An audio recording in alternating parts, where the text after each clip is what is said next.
Friends, welcome to my YouTube channel. ಇವತ್ತಿನ ಒಂದು video ಒಳಗೆ ನಾವು ಆಪ್ಷನಲ್ ಸಬ್ಜೆಕ್ಟ್ನ ಯಾವ ಥರ ಚೂಸ್ ಮಾಡೋದು ಅನ್ನೋದ್ರ ಬಗ್ಗೆ ನೋಡೋಣ. ಆಲ್ರೆಡಿ ಆಪ್ಷನಲ್ ಸಬ್ಜೆಕ್ಟ್ ಮೇಲೆ ನಾನು ಮೇ ಬಿ ಇದು 8ನೇ ವಿಡಿಯೋ ಅನ್ನಿಸ್ತದ, ಒಂಥರ ಸೀರೀಸ್ ಸ್ಟಾರ್ಟ್ ಮಾಡ್ದಂಗೆ ಮಾಡಿಬಿಟ್ಟೇನಿ.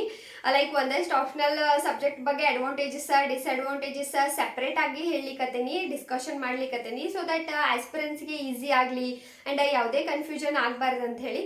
ಆಲ್ಮೋಸ್ಟ್ ಈಗ ಪಾಲಿಟಿ ಆಗಿರ್ಬೋದು, history, geography, economy, anthropology and physics, Kannada literature, ಈ ಎಲ್ಲ ಟಾಪಿಕ್ಸ್ ಮೇಲೆ ನಾನು ವಿಡಿಯೋ ಮಾಡೇನಿ ಆಪ್ಷನಲ್ ಮೇಲೆ. ಆ್ಯಂಡ್ ಆಲ್ರೆಡಿ ಒಂದು ಆಪ್ಷನಲ್ ಪೇಪರ್ಗೆ ಯಾವ ಥರ ಪ್ರಿಪೇರ್ ಆಗಬೇಕು, ಪ್ರಿಪ್ರೇಷನ್ ಯಾವ ಥರ ಮಾಡ್ಬೇಕು ಅನ್ನೋದ್ರ ಬಗ್ಗೆನೂ ವಿಡಿಯೋ ಮಾಡೇನಿ. ಇವತ್ತಿನ ವಿಡಿಯೋ ಒಳಗೆ ನಾವು ಆಪ್ಷನಲ್ ಒಂದು ಸಬ್ಜೆಕ್ಟ್ನ ಚೂಸ್ ಹೆಂಗೆ ಮಾಡೋದು, ಸೆಲೆಕ್ಟ್ ಹೆಂಗೆ ಮಾಡ್ಕೊಳ್ಳೋದು ಅನ್ನೋದ್ರ ಬಗ್ಗೆ ನೋಡೋಣ. ಬಿಕಾಸ್ ಪ್ರಿಪೇರ್ ಆಗೋಕ್ಕಿಂತ ಮೊದಲು ನಮ್ಗೆ ಸಬ್ಜೆಕ್ಟ್ ಚೂಸ್ ಮಾಡೋದನ್ನ ಭಾಳ ಇಂಪಾರ್ಟೆಂಟ್ ಇರ್ತದ. ಸೊ ದಟ್ ಈ ವಿಡಿಯೋ ಒಳಗೆ ಯಾವ ಥರ ನಾವು ಸೆಲೆಕ್ಟ್ ಮಾಡ್ಕೊಂಡ್ರೆ ಒಂದು ಆಪ್ಷನಲ್ ಸಬ್ಜೆಕ್ಟ್ ನಮ್ಗೆ ಹೆಲ್ಪ್ಫುಲ್ ಆಗ್ತದ ಅನ್ನೋದ್ರ ಬಗ್ಗೆ ನೋಡೋಣ. ಆ್ಯಂಡ್ ಯಾರು ಫಸ್ಟ್ ಟೈಮ್ ನನ್ನ ವಿಡಿಯೋ ನೋಡ್ಲಿಕ್ಕತ್ತೀರಿ, ಪ್ಲೀಸ್ ಚಾನೆಲ್ನ ಸಬ್ಸ್ಕ್ರೈಬ್ ಮಾಡಿರಿ ಆ್ಯಂಡ್ ಅಲ್ಲೇ ಪಕ್ಕದೊಳಗಿರೋ ಒಂದು ಬೆಲ್ ಬಟನ್ ಮೇಲೆ, ಬೆಲ್ ಐಕಾನ್ ಮೇಲೆ ಕ್ಲಿಕ್ ಮಾಡಿರಿ. ಸೊ ದಟ್ ನಾ ಯಾವುದೇ ವಿಡಿಯೋ ಅಪ್ಲೋಡ್ ಮಾಡಿದ್ರು ಫಸ್ಟ್ ನೋಟಿಫಿಕೇಶನ್ ನಿಮ್ಗೆ ಬರ್ತದ. ಸೊ ದಟ್ ಯಾವುದೇ ಒಂದು ಇನ್ಫಾರ್ಮೇಷನ್ ಮಿಸ್ ಆಗಂಗಿಲ್ಲ. ಸೊ ಪ್ಲೀಸ್ ವಿಡಿಯೋ ಇಷ್ಟ ಆತಂದ್ರೆ ಲೈಕ್ ಮಾಡಿರಿ, ಶೇರ್ ಮಾಡಿರಿ ಆ್ಯಂಡ್ ಸಪೋರ್ಟ್ ಮಾಡಿರಿ. ನೀವು ಎಷ್ಟು ಸಪೋರ್ಟ್ ಮಾಡ್ತೀರಿ ಅಷ್ಟು ನಮ್ಗೆ ಮೋಟಿವೇಶನ್ ಸಿಗ್ತದ ಮತ್ತು ಹೆಚ್ಚೆಚ್ಚು ವಿಡಿಯೋಗಳನ್ನ ಮಾಡ್ಲಿಕ್ಕೆ. ಸೊ ಆಪ್ಷನಲ್ ಸಬ್ಜೆಕ್ಟ್ ಇದೊಂಥರ ಗೇಮ್ ಚೇಂಜರ. ಕರೆಕ್ಟ್ ಆಪ್ಷನಲ್ ಏನಾರ ಚೂಸ್ ಮಾಡ್ಕೊಂಡು ಕರೆಕ್ಟ್ ಪ್ರಿಪ್ರೇಷನ್ ಮಾಡಿದ್ರಿ ಅಂತಂದ್ರೆ ಡೌಟೇ ಇಲ್ಲ, ಎಕ್ಸಾಮ್ ಕ್ರ್ಯಾಕ್ ಆಗ್ತದ, ಅದು ಹೈ ಮಾರ್ಕ್ಸ್ ಜೊತೆ, ಹೈ ರ್ಯಾಂಕಿಂಗ್ ಜೊತೆ. ಸೊ ನಿಮ್ಮ ರ್ಯಾಂಕ್ ಡಿಸೈಡ್ ಮಾಡೋ ಪೇಪರ್ ಒಳಗೆ ಆಪ್ಷನಲ್ ಅನ್ನೋ ಒಂದು ಆಪ್ಷನಲ್ಲ, ಎಸ್ಸೆ, ಎಥಿಕ್ಸ್, ಈ 3 ಪೇಪರ್ ಅದಾವಲ್ಲ, ನೀವು ಹೈ ರ್ಯಾಂಕಿಂಗ್ನ ಒಂದು ಡಿಸೈಡ್ ಮಾಡ್ತಾವ. ಆಪ್ಷನಲ್ ಅಂತೂ 500 ಮಾರ್ಕ್ಸಿಗೆ ಇರ್ತದ.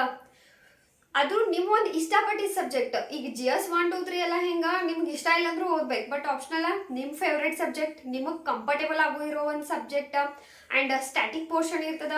ಸೊ ದ್ಯಾಟ್ ಕ್ವಶನ್ ರಿಪೀಟ್ ಆಗೋ ಚಾನ್ಸಸ್ ಇರ್ತದ. So 100% optional subject correct choose ಆಯ್ತು, ಕರೆಕ್ಟ್ ಪ್ರಿಪ್ರೇಷನ್ ಆತಂದ್ರೆ ಆರಾಮಾಗಿ ಚಲೋ ಮಾರ್ಕ್ಸ್ ತೊಗೋಬೋದು ನೀವು. ಸೊ ದ್ಯಾಟ್ ರ್ಯಾಂಕಿಂಗ್ ಚಲೋ ಬರ್ತದ, ನೀವೇನು ಅನ್ಕೊಂಡಿರ್ತೀರಿ ಆ ಪೋಸ್ಟ್ ನಿಮಗೆ ಸಿಗ್ತದ. ಸೊ ಯಾವುದೇ ಕಾರಣಕ್ಕೂ ಆಪ್ಷನಲ್ ಸಬ್ಜೆಕ್ಟ್ ಚೂಸ್ ಮಾಡುವಾಗ ಕೇರ್ಲೆಸ್ ಮಾಡಬಾರ್ದ. ಈಗ ಆಪ್ಷನಲ್ ಸಬ್ಜೆಕ್ಟ್ ಚೂಸ್ ಮಾಡುವಾಗ ಆಬ್ವಿಯಸ್ಲಿ ಡೌಟ್ಸ್ ಬರ್ತಾವ.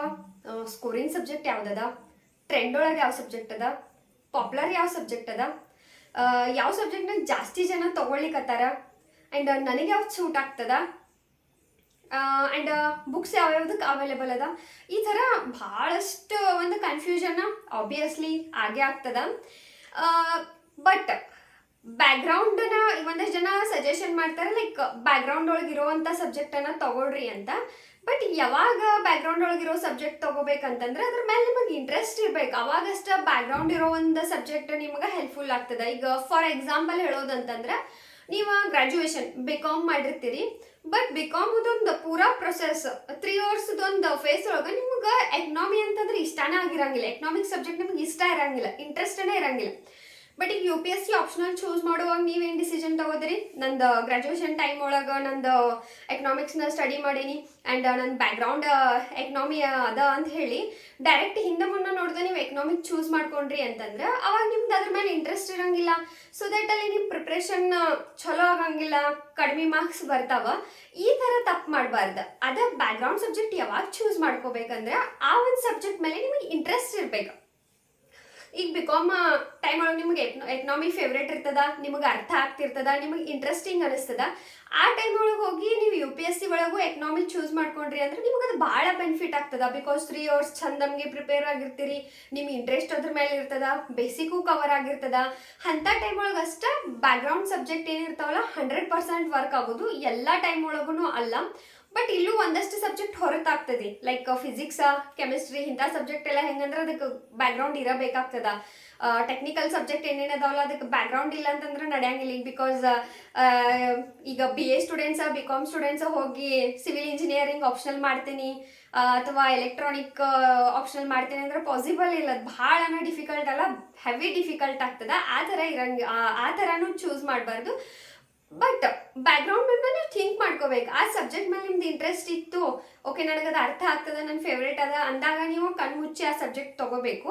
ಬಟ್ ಗ್ರ್ಯಾಜುಯೇಷನ್ ಟೈಮ್ ಒಳಗೆ ಆ ಸಬ್ಜೆಕ್ಟ್ ನಿಮಗೆ ಇಷ್ಟನೇ ಇಲ್ಲ ಅಂತಂದಾಗ ನೀವು ಅದನ್ನು ತಗೊಳ್ಳೋ ಅವಶ್ಯಕತೆ ಇರಂಗಿಲ್ಲ. ಹಿಂಗನು ಇಲ್ಲ ಬ್ಯಾಕ್ಗ್ರೌಂಡ್ ಇಲ್ಲ ಅಂದ ತಕ್ಷಣ ಸಬ್ಜೆಕ್ಟ್ ನಿಮ್ದು ಪ್ರಿಪ್ರೇಷನ್ ಚಲೋ ಆಗಂಗಿಲ್ಲ, ಈ ಥರ ಯಾವತ್ತೂ ಅನ್ಕೊಳ್ಳಿಕ್ಕೆ ಹೋಗ್ಬೇಡ್ರಿ. Main thing is your interest. ನಿಮ್ಮೊಂದು ಇಂಟ್ರೆಸ್ಟ್ ಆ ಸಬ್ಜೆಕ್ಟ್ ಮೇಲೆ ಇರೋದೈತಲ್ಲ ಅದು ಭಾಳ ಇಂಪಾರ್ಟೆಂಟ್ ಆಗ್ತದೆ. ಸೊ ಭಾಳನ ಕೇರ್ಫುಲ್ಲಾಗಿ ಒಂದು ಚೂಸ್ ಮಾಡ್ಕೋಬೇಕು. ಇದು ಭಾಳ ಇಂಪಾರ್ಟೆಂಟ್ ಪಾಯಿಂಟ್ ಇದು, ಬ್ಯಾಕ್ಗ್ರೌಂಡ್ ಒಂದು ಗ್ರ್ಯಾಜುಯೇಷನ್ ಲೆವೆಲ್ ಒಳಗೆ ಓದಿದ್ದು. ಬಿಕಾಸ್ ಭಾಳಷ್ಟು ಜನ ಮಿಸ್ಟೇಕ್ ಮಾಡ್ತಾರೆ, ಗ್ರ್ಯಾಜುಯೇಷನ್ ಒಳಗೆ ಇದನ್ನು ತೊಗೊಂಡಿದ್ರೆ ಈ ಸಬ್ಜೆಕ್ಟ್ ಇತ್ತು, ಇದನ್ನು ಆಲ್ರೆಡಿ ಕಲ್ತೇನಿ, ಸೊ ದಟ್ ಇದು ಹೆಲ್ಪ್ ಮಾಡ್ತದ ಅಂತ ಹೇಳಿ ಇಂಟ್ರೆಸ್ಟ್ ಇಲ್ಲಂದ್ರೂ ತಗೋತಾರ, ಅದು ಫ್ಲಾಪ್ ಆಗ್ತದ. ಆ್ಯಂಡ್ ಒಂದಷ್ಟು ಜನ ಈ ಫಿಸಿಕ್ಸ್ ಅದು ಹೆಂಗಂದ್ರೆ ಬ್ಯಾಕ್ಗ್ರೌಂಡ್ ಇರಂಗೇ ಇಲ್ಲ, ಬಟ್ ಒಂದಷ್ಟು ಜನ ಉಲ್ಟಾ ಇರ್ತಾರೆ, ಏನು ಆರಾಮ್ ಮಾಡ್ತೇನೆ, ನನ್ನ ಕಡೆ ಭಾಳಷ್ಟು ಕ್ವಾಲಿಟೀಸ್ ಅದಾವ, ನಾ ಭಾಳಷ್ಟು ಓದ್ತೇನೆ ಅಂತೇಳಿ ಬ್ಯಾಕ್ಗ್ರೌಂಡ್ ಇಲ್ಲ ಅಂತಂದ್ರೂ ಸಿವಿಲ್ ಇಂಜಿನಿಯರಿಂಗ್ ತೊಗೊಂಡು ಕೂತ್ರೆ ಅದು ಪಾಸಿಬಲ್ ಇಲ್ಲ. ಸೊ ದಟ್ ಇಂಥ ಮಿಸ್ಟೇಕ್ನ ಮಾಡಬಾರ್ದು. ಒಂದು ಬ್ಯಾಕ್ಗ್ರೌಂಡದು ಒಂದು ಥಿಂಕ್ ಮಾಡೋ ಟೈಮ್ ಒಳಗೆ. ಆ್ಯಂಡ್ ನಿಮ್ಮ ಫ್ರೆಂಡ್ಸ್ ತೊಗೊಳತ್ತಾರು ಅಥವಾ ನಿಮ್ಗೆ ಮತ್ತೆ ಯಾರು ಗೊತ್ತಿದ್ದವ್ರು ತೊಗೊಳಿಕತ್ತಾರು ಆ ಆಪ್ಷನಲ್ಲ, ಅಥವಾ ಯಾರೋ ನಿಮಗೆ ಗೊತ್ತಿದ್ದವ್ರು ಆ ಆಪ್ಷನಲ್ ತೊಗೊಂಡು ಪಾಸ್ ಮಾಡಿದಾರು, ಈ ಥರ ಯಾವುದೇ ಕಾರಣಕ್ಕೂ ತೊಗೊಳಕ್ಕೆ ಹೋಗ್ಬೇಡ್ರಿ ಆಪ್ಷನಲ್ ಸಬ್ಜೆಕ್ಟ್ನ. ಈಗ ಆಪ್ಷನಲ್ ಸಬ್ಜೆಕ್ಟ್ ಗೇಮ್ ಚೇಂಜರ್ ಇದೆ. 500 ಮಾರ್ಕ್ಸ್, ಇದು ಕಡಿಮೆ ಮಾರ್ಕ್ಸ್ ಅಲ್ಲ, 500 ಮಾರ್ಕ್ಸಿಗೆ ಒಂದು ಗೇಮ್ ಇರ್ತದ. ಆ್ಯಂಡ್ ಇದ ಡಿಸೈಡ್ ಮಾಡ್ತದ ನೀವು ಒಂದು ರ್ಯಾಂಕಿಂಗ್ನ. ಸೊ ದಟ್ ಫಸ್ಟ್ ಒಂದಷ್ಟು NCERTsನ ರೀಡ್ ಮಾಡಿರಿ.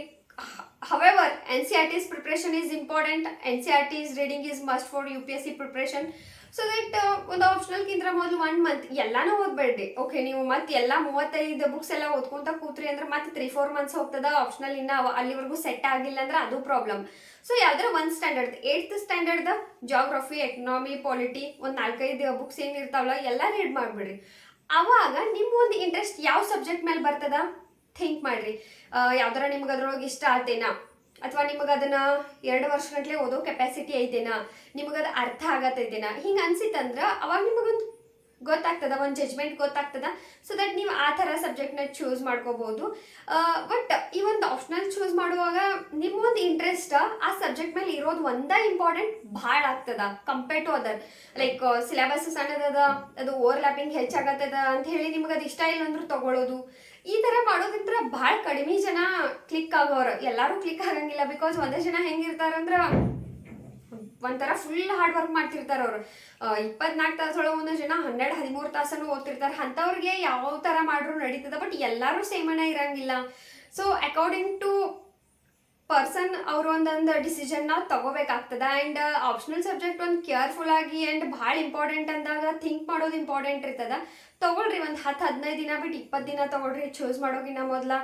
ಸೊ ಯಾವುದೇ ಕಾರಣಕ್ಕೂ ಬ್ಯಾಕ್ಗ್ರೌಂಡ್ ಮಿಸ್ಟೇಕ್ ಮಾಡ್ಕೊಳ್ಳಿಕ್ಕೆ ಹೋಗ್ಬೇಡ್ರಿ. ಬಟ್ ಇಂಟ್ರೆಸ್ಟ್ ಇತ್ತಂದ್ರೆ ಡೆಫಿನೆಟ್ಲಿ ತೊಗೊಳ್ರಿ. ಆ್ಯಂಡ್ ಒಂದಷ್ಟು ಕ್ವಶನ್ ಪೇಪರ್ ಸಾಲ್ವ್ ಮಾಡಿರಿ. ಅವಾಗ ಏನಾರ ನಿಮಗೆ ಅರ್ಥ ಆಗ್ತದ. ಲೈಕ್ ಈ ಸಬ್ಜೆಕ್ಟ್ ನನಗೆ ಆಗಿ ಬರಂಗಿಲ್ಲ, ಇದು ನನಗೆ ಆಗಿ ಬರ್ತದ ಅಂಥೇಳಿ NCERTsನ ರೀಡ್ ಮಾಡ್ಕೊಳ್ರಿ. ಇದೆಲ್ಲ ಆದಮೇಲೆ ಸಿಲೆಬಸ್ನ ನೋಡ್ಕೊಳ್ರಿ. ಸಿಲೆಬಸ್ ಒಂದಷ್ಟು ಸಬ್ಜೆಕ್ಟ್ ಭಾಳ ಹೆವಿ ಇರ್ತದ, ಒಂದಷ್ಟು ಸಬ್ಜೆಕ್ಟ್ ಭಾಳ ಸಣ್ಣ. ಈಗ ಸೋಷಿಯಾಲಜಿ ನೋಡಿದ್ರೆ ಕಡಿಮೆ ಅದ, ಪೊಲಿಟಿಕಲ್ ಸೈನ್ಸ್ ನೋಡಿದ್ರೆ ಹೆವಿ ಅದ ಸಿಲೆಬಸ್. ಆ ಥರ ಒಂದು ಸಿಲೆಬಸ್ನು ಕಂಪೇರ್ ಮಾಡ್ಕೊಳ್ರಿ. ನಿಮಗೆ ಹೆಚ್ಚು ಓದಕ್ಕೆ ಆಗ್ತದೋ ಇಲ್ಲೋ, ಇಂಥವೆಲ್ಲ ಪಾಯಿಂಟ್ಸ್ನ ನಿಮ್ಮ ಬಗ್ಗೆ ನೀವು ಥಿಂಕ್ ಮಾಡಿ ಒಂದು ಚೂರು ಟೈಮ್ನ ಡಿವೋಟ್ ಮಾಡಿ ರಿಸರ್ಚ್ ಮಾಡಿ ಆಪ್ಷನಲ್ಲೇ ಚೂಸ್ ಮಾಡ್ಕೊಳ್ರಿ.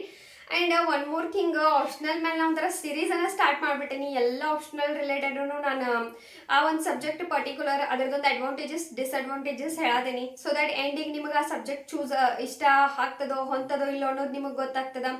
ಅಥವಾ ಕನ್ಫ್ಯೂಷನ್ ಇತ್ತಪ್ಪ ನಿಮಗೆ ಸೋಷಿಯಾಲಜಿ ಮತ್ತು ಪಬ್ಲಿಕ್ ಅಡ್ಮಿನಿಸ್ಟ್ರೇಷನ್ ಮಿಡಲ್ ಕನ್ಫ್ಯೂಷನ್ ಇತ್ತಂದ್ರೆ 2 ವಿಡಿಯೋ ನೋಡ್ರಿ. ಅವಾಗ ಎಂಡ್ ಆಫ್ ದಿ ಮೂಮೆಂಟ್ ನಿಮಗೊಂದು ಕನ್ಫ್ಯೂಷನ್ ಸಿಗ್ತದ.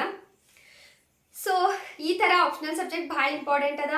ಸಬ್ಜೆಕ್ಟ್ ಚೂಸ್ ಮಾಡುವಾಗ ಕೇರ್ಫುಲ್ ಆಗಿ ಸಬ್ಜೆಕ್ಟ್ನ ಚೂಸ್ ಮಾಡಿರಿ. ಹೋಪ್ ಈ ಒಂದು ಇನ್ಫಾರ್ಮೇಷನ್ ನಿಮ್ಗೆ ಯೂಸ್ಫುಲ್ ಆಗೈತೆ ಅನ್ಕೋತೀನಿ. ನೆಕ್ಸ್ಟ್ ವಿಡಿಯೋ ಸಿಗೋಣ. Thank you.